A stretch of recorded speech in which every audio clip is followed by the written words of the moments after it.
If you have a Garmin watch, did you know that you can use it to train for a 5 or 10K or a half marathon? Today I'm going to show you how and tell you what I thought when I used it for a training cycle. So stay tuned.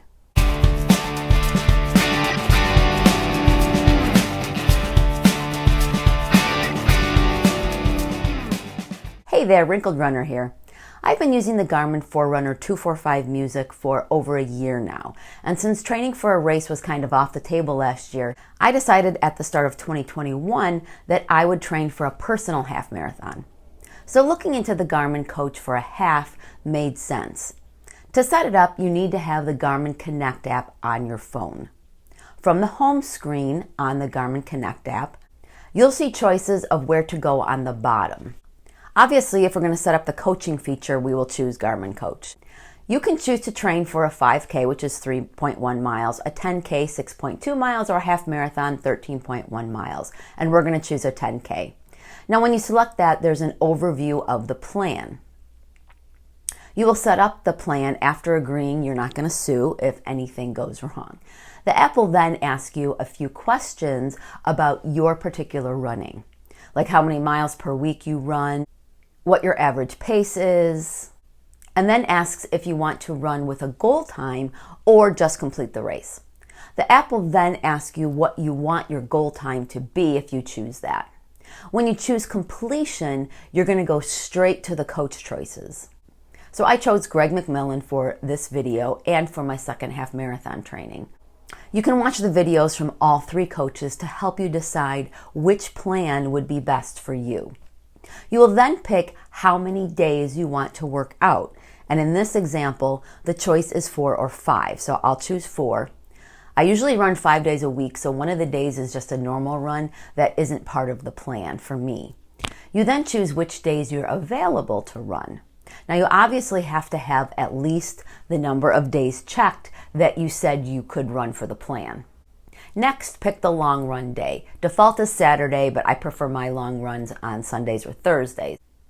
The next screen allows you to find a race event or create a personal 10K. Now, when you click on Find a Race Event, the app, which is powered by Active, will find your location and then try to find a race in your preferred distance in the nearest future. Now, 10Ks are actually not that common, or at least not as common around here, so I wasn't surprised to find that there weren't any available. The option then goes back to creating a personal one. Now, based on the answers you provided in the setup and who your coach is, a suggested day for your personal race is going to appear. Now, if you prefer a different day, you can hit suggested date, and then a calendar will appear to show you dates that are surrounding that date that will also fall into the plan. So let's keep it where it is and go to the next screen. Check that everything is to your liking. You can hit the pencil if you want to edit any information. And if all is good, create your plan. Keep in mind that the day you set up the coaching is the day that they want you to begin. So you can edit that, but it can be somewhat of a pain and somewhat temperamental whether you can do that or not. So my advice would be to plan on running your first workout the day that you're going to set it up. So the first run they have you do is a benchmark run, and that seems to be the same for every coach, at least the 2 that I've been using. So you're going to warm up for 2 minutes, run strong for 5, and finish with a cool down of 2 minutes. Based on my answers in the setup, I would have 3 more runs this week. You can look ahead by clicking on the workout schedule. So I did the benchmark run last night to have data to show you. I chose the completion option instead of a time goal. So you can see that instead of running a certain mileage at a certain pace, which is what they give you as a run workout if you choose a time goal, you're just running for up to 30 minutes. So all the runs let you choose to run less than what they're telling you. You can decide to run an additional 10 usually, which is a great way for a beginner to start their training. I love that you give you the option of running longer instead of just telling you to do the whole thing. Most of us that run can be very type A, and if the plan says to run 30 or 40, we're going to do it if it kills us. So I coach the way the app is working with the ranges. I give ranges to new runners like run 2 to 3 miles or 20 to 30 minutes. It allows runners to run smarter and gets them in tune to their own bodies faster. It also gives us easier wins. If you're told to run 3 miles and you can't, it can be very discouraging. But if you're given a range and you only hit 2, you're still meeting the goal. So the next workout in the lineup are stride repeats. When you look at that, you'll see a much more involved workout. Notice under steps it says other. Now pay attention when the app tells you other, and because it's a lat button press. Now this was my first pet peeve with this coaching program. For some of the speed work, you had to push the lat button. There were several workouts that I screwed up completely because I didn't push that lat button because I didn't view it beforehand after the warm-up.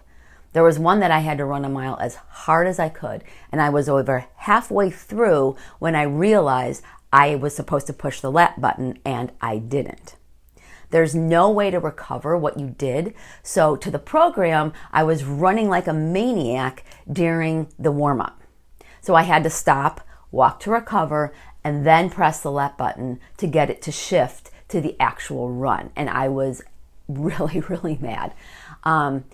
It wasn't just that I forgot. Some of the workouts tell you to push the lat button for certain segments, and some of them don't. So without that consistency, I just didn't think about checking to see if I had to do the lat button for that one. If you had to do a lat button every time we switched to a different part of a workout, then it would have been my mistake because I would have just not remembered to do that. Now, of course, it was still my mistake. I didn't pay attention to the workout steps, and I should have read through them before I started to see that I had to do that. The other thing with the lat press is the one to start the strides is the only one you have to do. I also made the mistake of thinking I had to push that for every stride for the first when it's restarted, and so after the first stride, I ran the recovery and then I hit the lat button again, and that immediately sent me into another recovery. So my advice is to just make sure you always look at the steps before you start a workout to familiarize yourself with what exactly you'll be doing and what they want you to do.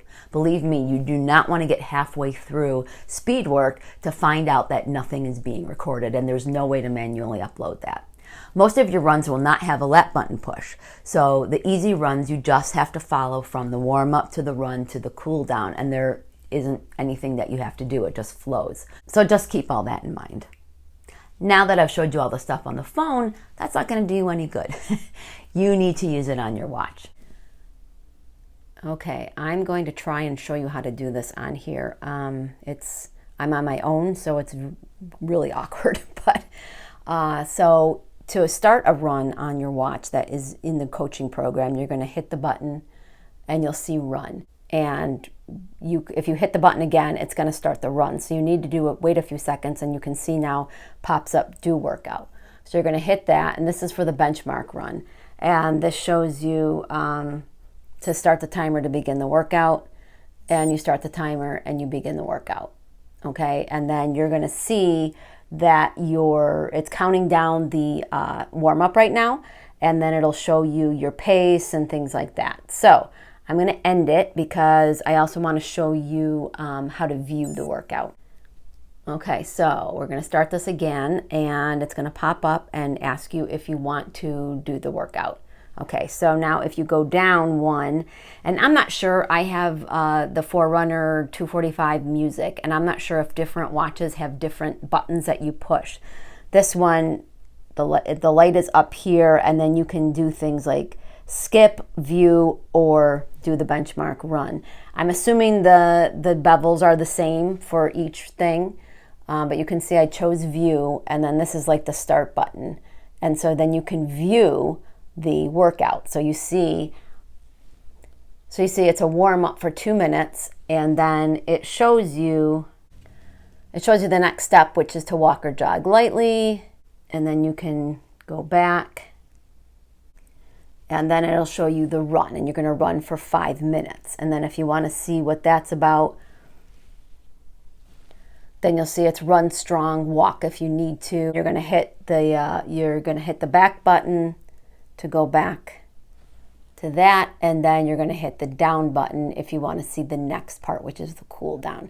So once you view it, you can go back up and you can do workout. So once again, you're going to hit the timer to start it. So don't forget that. It counts down for your warm up, but don't forget to hit that button, hit the timer so that it does start. Okay, so that's going to go for 2 minutes, and then it's going to go right into the run for 5 minutes. Now for workouts, like I said before in the post, sometimes you're going to need to hit a lap, but that is during speed work, so don't worry about it for your regular runs.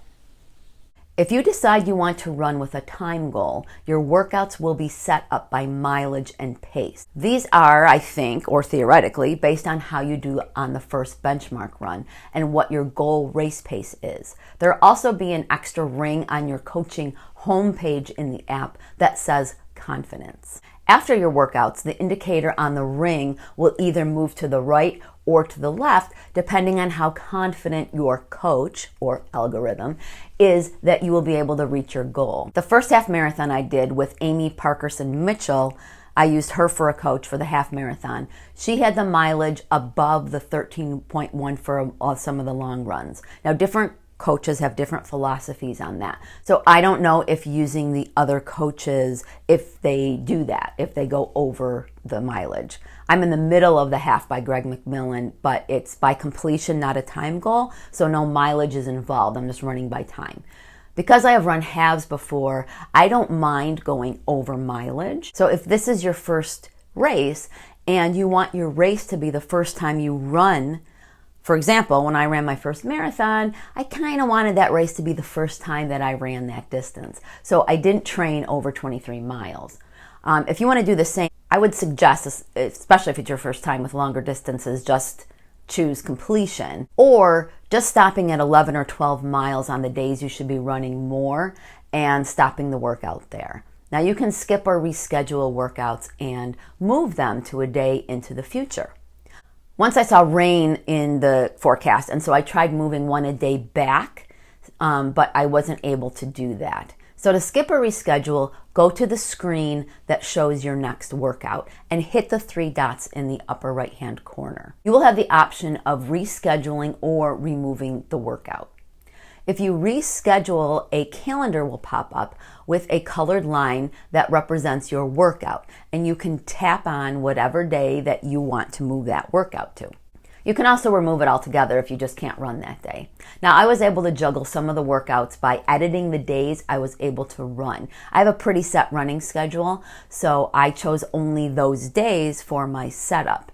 I had to edit the days that I had set up to run in order to do some of that changing though. So to edit, click on the 3 dots in the upper right-hand corner, and you're going to have choices: edit, pause, and quit. When you hit edit, the information you told the app in the setup process will pop up, and you can choose any of those to change things up a bit if you need to. If you hit the pause button, your training can be stopped for however long that you need it to. This can be useful if you're going on vacation or have an injury or just won't be able to get out for your runs for whatever reason. Now, it does give you a warning if you're going to have to pause it. So the quit button is obviously to quit the whole thing and stop training. Okay, so that was kind of a tutorial. Now here's my review of my experience with Garmin Coach the first time I used it. And I used it with a time goal. So while I enjoyed using the Garmin Coach feature, there were things that I wish were different because of personal preferences for how I like to train. Now, I'm someone who likes variety. I like the different types of runs and different kinds of speed work. So there was 1 speed work session per week and 1 long run along with 3 other days of easy runs. Now, that's fine. That fits in with how I train. No more than 2 stressful or effort runs in a week of 5 total workouts. Every week or 2, there was a time test run, and when I had to warm up, run a mile, and then cool down. That was fine too. I assumed it was to tweak the workouts. The other type of speed work were speed repeats. The variation was the number of times and the duration of the runs. For example, 2-minute warm up, 7 speed repeats of running at a 7:23, 7:53 pace for 1.5 minutes, recovery for 1.5 minutes, 2-minute cool down. Some weeks I had to do 10 repeats of 30 seconds on, 30 seconds off. The hardest were 8 by 3 minutes of 7:23 to 7:53. What never changed was the pace I had to do the working part of the run. I'd assumed that the pace would adapt to what the watch was gleaning from all the runs that I was doing. But it never ever did. No matter how fast or slow I did the other runs, the pace never changed. In fact, it never changed for any of the runs. Now, maybe this had to do with the fact that I selected a certain time I wanted to finish the half marathon. I'm not sure. But my confidence ring didn't seem to change with pace either. So some weeks I was running super fast and running the easy or long runs too fast. Some weeks were tough, especially in the middle of winter. I live in Buffalo, so just to get down the street without falling on the ice, I was having to run really, really slow. The confidence ring only seemed to move if I didn't get every workout in during the week. And that doesn't seem very realistic. There are going to be times that running 5 times every single week is not going to happen. Now, I would think that the confidence of whether I can finish the half in the time I want would be based more on the paces I'm running instead of did I run 30 miles this week or 26. I'm also used to running my long runs a tad slower than my easy runs. The long run was the same pace as the easy, so it was the same range. So my need for variety there was also non-existent. During training for either a half or a full, I'm also used to running some of those long runs with a section in the middle going at race pace. And race pace was never included in any run. So the pace I actually needed to run for the race was never part of the training. I'm terrible at pacing. So having some mileage at race pace would have allowed me to try and feel what the pace was going to be. So I know a watch that is for a lot of people can only do so much as opposed to a flesh and blood coach. I also realize that the coaching is free with the watch. So I'm going to say that at the outset before I start talking negatively. But I wish there was a way to give a bit more information after a run when answering the question, how was the run? And they ask that after every workout to gauge how easy or hard that you felt it was. So there were days that I had to answer hard because I was literally running through 5 inches of snow on ice and sidewalks that hadn't been shoveled. And so my pace on some of those runs were really, really slow, slower than what they had given me to do. Now, I shouldn't be too upset though, because like I said before, pace didn't seem to matter, especially in the confidence ring. So I was never dinged for a hard run. So it was just more my ego that, yeah, I was slow today, but it did annoy me because why ask the question if it makes no difference in the training? So the program says that it adapts, but I honestly never had anything adapt the whole time. Everything stayed the same for 18 weeks. So even if every run had been marked very easy, I still would have had the same mileage, same pace, same workouts. Another thing that was more weird than annoying, but for some reason, the regular part of the watch would mark me as having run a mile before I even got out of my driveway when I had it in coach mode. The workout for the training marked everything right, so it didn't affect that. But when I would hit a mile and could see that on the training face, it would then switch to the regular run face and show that I had run 2. Now, this could be confusing if someone didn't look down for a few seconds and saw, oh, I just finished mile 8, when the reality would have been they only ran 7. The map for the run also showed an extra mile in there, and I have never been able to figure out what the heck was happening, and I searched and searched for the problem online, and no one but me seems to have ever had this issue, but that's pretty normal for my life. So I also felt like the training based everything on the fact that whatever distance you were going to run, it was your first time. So I was really surprised the first few weeks at the really low mileage after I'd answered the question of how many miles do you run with 25 miles or more. I expected to be starting around where I was instead of the little amount of mileage I was told to run at the start of the training. The other thing that's kind of ridiculous is there's a great tool on the watch that you can input your race strategy and have a pacer tell you what each mile should be based on your finishing goal and whether you want to negative or positive split. Now, I did that video last week. But you can't use this tool, the Pace Pro strategy, while using the coaching program. I mean, that makes no sense to me. Now, you could use it as a pacing strategy if you didn't care if the race was being recorded in the coaching section. But I can't imagine doing all of that training and all of that recording and then not showing your training as completed because you can't manually input any runs into coaching either. So that means if you start a run and you forget to wait a few seconds for the due workout to come back in the beginning, it won't show that you did the run.